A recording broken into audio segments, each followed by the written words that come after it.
I was somewhere out near Ponyville, on the edge of the forest, when the episode began to take hold. My little pony, my little pony. Suddenly there was music all around me and a voice was screaming, "Holy Jesus, what are these adorable animals?" I had stumbled into a tale of nature versus nature, with a fragile soul caught in the middle. And I'd be a fool not to ride this strange torpedo all the way out to its end. So let's take the ticket and ride the ride. They don't care about water, not zilch, no nothing. Except bringing about an orchard's destruction. This tale of infamy and legend began with one of my favorite ponies, Applejack. Why is she one of my faves? Because she is the pillar. Rarely does she enjoy funny moments of her own, yet she mixes well with any character. Even for Twilight, Applejack is a source of balance and stability, empowering the others to be silly and whimsical, while she serves as an anchor in life's maelstrom. Then she makes for a really easy drinking game. Anytime some pony says apples, take a shot. Apples, apples, apple, apple, apple, apple, and apple, apple, apple, apple, apple, apple, and apple, apple, apple, apples, apple, apples, apple, and apple, apples, apples, apple, apples, apple, apples, apples, apples, apple, apple, apple, apple, apple. I immediately regret this decision. But all was not well on this smallest slice of equestrian heartland. Applejack's unique fixation upon apples ended when she realized she had an infestation. But these aren't just your everyday, ordinary fruit bats. We can't frolic here. This is bat country. Oh, here they come. They're vampire fruit bats. Oh, why does this place have so many bats? In hindsight, I should not have worn apple cologne that morning. A call went out, loud enough for the entire town to hear. But only 5 ponies and a dragon answered. It seems the residents of Ponyville held no interest in the farm's fate. The equestrian dream had died, leaving a cavity be filled with selfishness and apathy. I arrived on the scene to witness the natives in a strange, musical debate.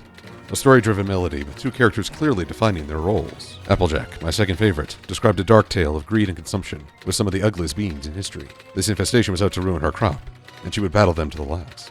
Fluttershy, my favorite pony, sang of the natural cycle and the sacrifices of the short term for a more prosperous future. Hers was a world viewed through super kawaii glasses. My heart broke as I thought of how she would feel when reality gave her a fuzzy slap to the face. Here before me lay an orchard of moral gray, both sides making valid points. It was an ancient debate of short-term benefit versus long-term gain, a concept most adults cannot resolve, simplified for a young audience. Yet in the midst of this debate came a moment of darkness, the worst I would see that day. Stop the bats, stop the bats. The other ponies, even the princess of the land, began to join in the hate chant and encircle their so-called friend. Their faces were the image of speciesism, except for Pinky. I think she was just singing along because it was a nice tune. Point is, this wasn't friendship. This was a pastel-colored lynch mob. The darkness might have lasted, were it not for 2 simple words. I'm sorry, Fluttershy. Well, 2 words and a name. That was enough to remove the heavy mood and restore that sense of camaraderie. Further proof of the miraculous power behind I'm sorry. Despite Fluttershy's pleas, the mob mentality held her friends tight, and all she could do was turn to her friend and monarch for a solution. The good news is that I found a spell that can get the vampire fruit bats to stop wanting to suck the juice from the apples. Right, because that worked so well last time. The ponies went to action immediately, each rounding up the bats in their own unique style, though personally, my favorite style was Rarity.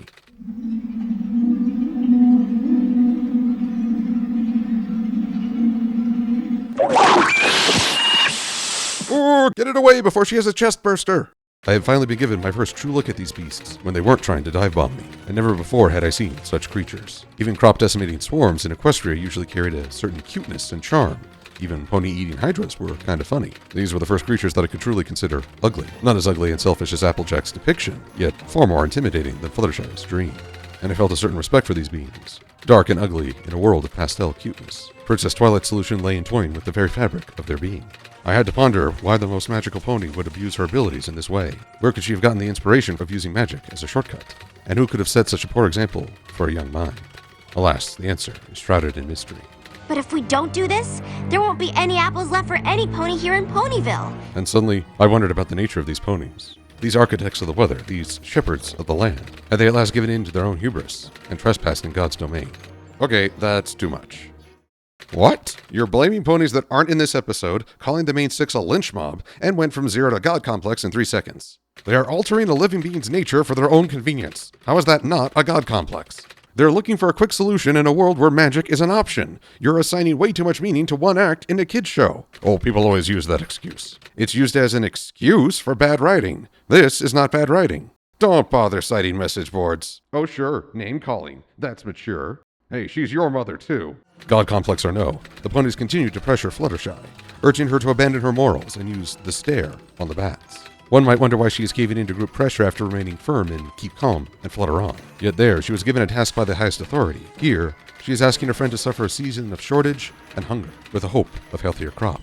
Again, a surprisingly mature topic in a kid's cartoon. And the spell seemed to work. The vampire fruit bats were no longer interested in eating, thereby condemning them to starvation. I think we skipped a step in this plan, and after a night of unmentionable horrors that I'd rather not revisit, I returned to Sweet Apple Acres to see how the harvest fared. The spell didn't work. I, for one, am only 30% shocked. Yet the bats remained under Twilight's sway, leading the ponies to suspect another culprit who could only be caught through the most intense plan. A stakeout. High above in Canterlot, Princess Luna was preparing to stand watch over her subjects' dreams and battle owl bears in the night. Princess Celestia bedded down to rest before intense negotiations with the Griffin Kingdom. In the Crystal Empire, Princess Cadence sat weary after a day of helping her subjects prepare for the Equestrian Games. And in Ponyville, Princess Twilight Sparkle was camping out in an orchard to catch an apple thief. And who should this thief be but a horribly transformed Fluttershy?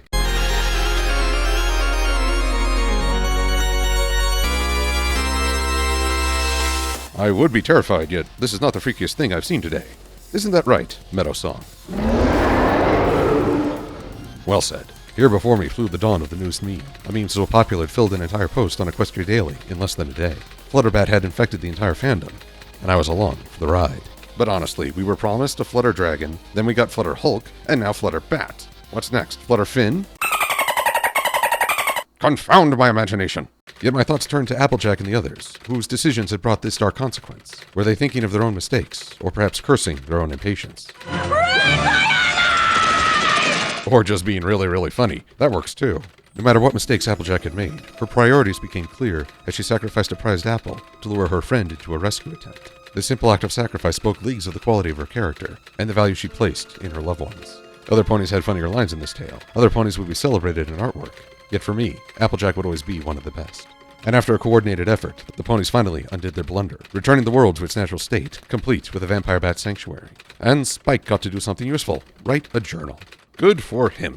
Whereas I was left to reflect upon the adventure I had just witnessed. The conflict was enjoyable, flowing naturally from the characters and their opposing viewpoints. The humor was funny, thanks mostly to Pinkie Pie and supported by Rarity and Rainbow Dash. Rarity's character danced the line of Flanderization, yet she managed to pull back from that disappointing precipice. My sympathies went to Fluttershy, yet I could not see Applejack as a villain for wanting to protect her crop, and her actions at the climax show how much she cares for her friends. The only sour note in the symphony was the moment the ponies looked to be ganging up on Fluttershy, and even this darkness was quickly tempered by respectful dialogue. Yet the ending shot revealed Fluttershy still possessing a set of fangs, titillating the audience with a promise of Flutterbat's return. And never again will I return to that dark place. Oh, who am I kidding? I'm jonesing for a sequel. This was an excellent tale with a lot of fun. All credit goes to Megan McCarthy.